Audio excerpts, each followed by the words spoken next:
Hey guys, Languagehacker here. Patch notes just dropped. I'm going to review them, talk about what's changed, what I think is going to be good, and whether or not I'm happy with the changes. So let's dive in patch notes. All right, let's go one by one. The following cards have had the power just to down. Drekthar. 4-mana 4/4, new battle cry. If this costs more than every minion in your deck, summon one of those minions. So the effect is cut in half. Cool. I like it. Still a powerful effect, but it's no longer, oh, I want to leave now. Multi-strike, 2 mana. Cool. Ship it. I love it. Dragonbane Shot, 3 mana. I like this. That's it? Those are the only 3 nerfs? Oh. I would have liked to see a bit more. Okay. My concern with this is that Druid gets really disgustingly good. Like, very disgustingly good. Like, I don't want to play the game anymore. They're going to have to change Druid in, like, 2 weeks. Oh, well. Okay. Anyways, good change. Good change. Good change. I would have liked to see a preemptive hit on Druid as well. Alignment Druid is actually really toxic in terms of how it plays, and also it is very good stats-wise. So nerfing one of the only decks that keeps it in check is bad. With it also touching Druid a little bit. But Hacker, we just had Druid changes 2 weeks ago. Yeah, we might need more. So nerfs. I like the nerfs. But I think we needed a preemptive Druid nerf as well. Is there anything else I would have liked to see nerfed? I think the other classes are just fine. I'm not super concerned with the rest of them. Like, I don't like the play pattern of Spitelash Siren, but it, like, fine. Compared to other stuff, it's whatever. Sometimes they don't have it. Okay. Next up, buffs. Buffs are very, very good, and these are a lot harder to implement. So hats off to the team for coming up with some buffs. Let's talk about them. Zillag. The stocks now deal 2 damage at the end of their turn. That's a pretty sizable change. That instead of 4 individual pings that deal 1, you have 4 individual pings that deal 2, which is actually I mean, it's literally double the damage. So this actually becomes quite playable. Maybe a Fel DH pops up now, a slightly slower DH that still has good tools, still uses Dread Prison Glaive, multi-strike, etc. But now is a little bit slower. That could be cool. Next up, Harpoon Gun. Same stat line, but it reduces the cost of a beast by 3. So that's very good in particularly Beast Hunter, which I think will get a bit popular now with some of these changes. Pet Collector also gets buffed. It's a 5-mana 4/4 now instead of a 5-mana 3/3. Another buff to that Beast Hunter deck. And wouldn't you know it, another buff to the Beast Hunter deck. Asharan Saber is now a 4-mana 4/3 instead of a 4-mana 3/3 with Rush. And also, the Sunken Saber that it generates is also a 4/3 now. So a lot of pretty big changes here. Like, this is quite substantial. I'm not sure how substantial this stat line is, but it's still a buff. The extra discount there is really nice, and having both of these upgraded to 4 will definitely push the deck a bit. Next up, Priest. Blackwater Behemoth is now 7 mana. This is very, very big for 2 reasons. 1, you stabilize faster with the deck, and 2, Quest Priest particularly does not have a lot of 7 mana plays. It's basically just Mutinous. And now you double that. You have Mutinous and Blackwater Behemoth. So this is very good for Quest Priest. Yeah, it's just good. Whirlpool also costs 8, now down from 9. Again, not many 8-mana plays in Quest Priest. We had Behemoth, but that's going to 7. And now Whirlpool goes down to 8, which is pretty good because you can use it in Quest, and it might actually not be that slow. Like, you could actually beat some Druids with this now, right? Like, if they do go for the whole alignment thing, you can just clear the board with a Whirlpool, which is kind of cool. Will that happen in practice? We'll see, but positive changes, trying to push an archetype. And these are slow cards to begin with, so it's not like it's going to push the deck into tier 1 or anything, but it could make it more playable. So I like that. Oh, there's more. Shadowcloth Needle is now 1 mana, down from 2. I haven't thought of the implications of this yet. There are some shadow spells, but there's not a crazy amount. This being 1 mana does mean you can just play it on turn 1, and against aggro you can play some stuff on 2. Like, there's Thrive in the Shadows, the 2 mana shadow spell. There's a few other ones, but there's not enough, I think, to push this into playability. So I'm not sure about this. Maybe this fits. Maybe I don't think you can even play this in Boar Priest though, because Boar Priest is a little too, or even Shellfish Priest. It's probably a little too tight, but they're trying to push stuff in different ways. And this could also be a preemptive buff for future stuff coming out, like either the mini set or a future expansion. So, okay, cool. Serpentwig, pushing Miracle Priest. This is pretty good. Instead of 1 mana +1/+1, it becomes 1 mana +1/+2 with the same effect. That's pretty good. An extra health matters a lot on a card like this. Obviously, A, because of the initial buff, but also because you can cycle this multiple times. And with like a Radiant Elemental, this is actually pretty big because this ends up being quite a few stats over the course of a game. So really cool. I like this. I'm glad they didn't change it to +2/+2. That would have been illegal. But a little buff here for Miracle Priest, I think, is a good idea.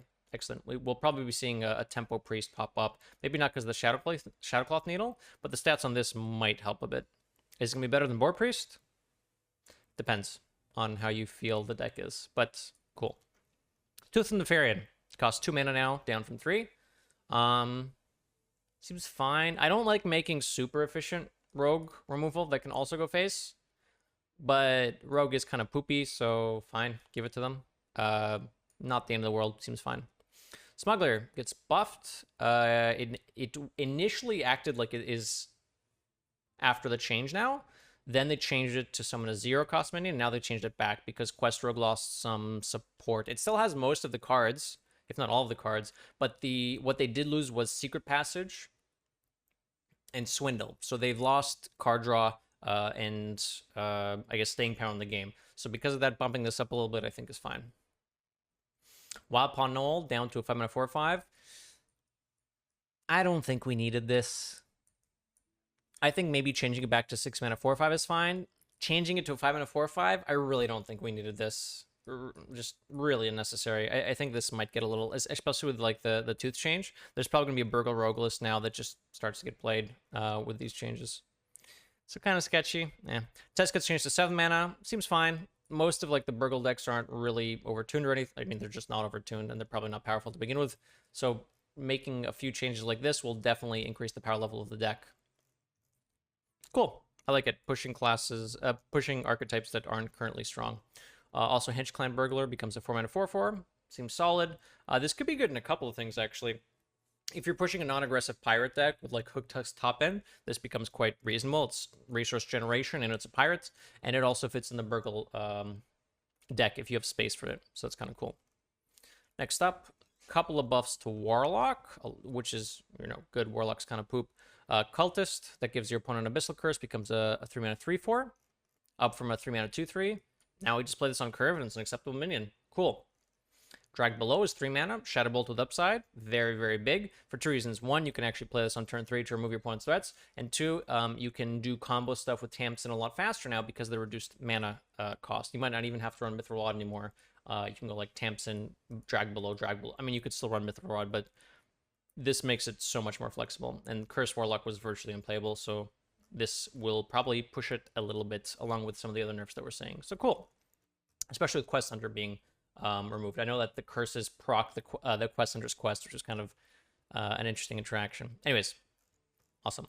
Scavenger. There's a couple of Murloc changes, and I think this is actually very interesting because Murloc Warlock was not really playable. I did release a video on it earlier on in the expansion. It was pretty meh. And I think these changes might push it into playability. So this used to be a 3-mana 3/4. It's now a 2-mana 2/3. The reason why this is big is because you get the Sunken Scavenger much faster now. You get this down on turn 2, put the Scavenger at the bottom of your deck, which is also 2-mana 2/3, and this is the one that buffs all your Murlocs wherever they are. That, paired together, it does go down from a 3/4 to a 2/3, but that's fine. Stat-wise, it's okay. And this goes down from a 4-mana 4/4 to 3-mana 3/4. This is the battle card Dredge. If it's a Murloc, changes cost to health instead of mana. So now we have the curve where we do this, we put the thing on the bottom of our deck, we play this, we draw the buffer, and then we immediately play it on turn 4 with some Murlocs, and we're just smorking hard. So these changes will actually, I think, push Murloc Warlock to playability. I don't know yet if it's going to be a tier 1 deck, because the deck still has some issues, but honestly, this is enough to push it. Like, this is what the deck kind of needed. It needed to get online a little bit faster, and this does exactly that.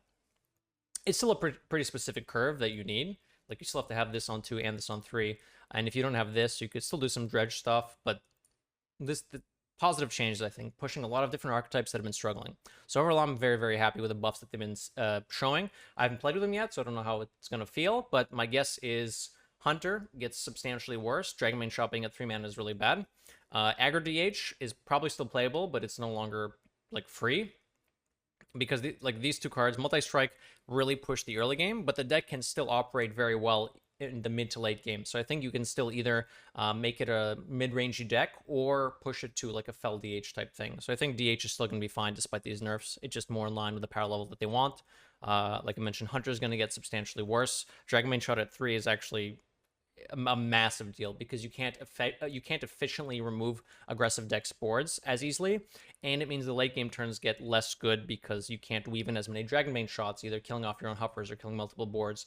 And this means on average you complete quests substantially later because you can't play Dragonbane Shot on turn 2, so you have much fewer 2-mana plays. So Quest Hunter gets hit really, really hard just by this one card for multiple reasons, just because of how flexible and important this card was. So Quest Hunter will probably have to be built slightly differently to make up for that, and it'll be just much, much slower. DH, I said, is still going to be good. Beast Hunter, people are going to experiment with. I think the deck will be decent, but I don't think it'll be tier 1. I think it might still lose to some stuff in the meta.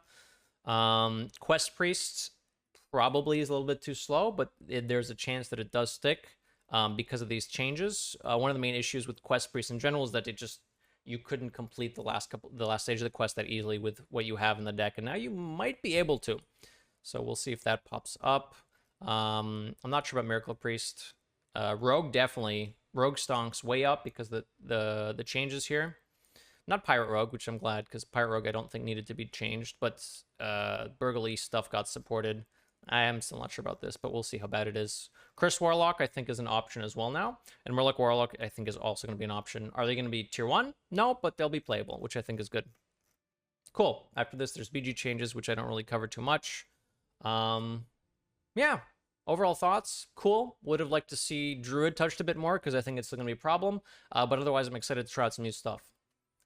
Don't forget to like, comment, subscribe. Keep an eye out for new videos because I'll be posting a bunch of new decks that I want to try. Basically, every single card that I up to, I'll be trying out a deck with those cards.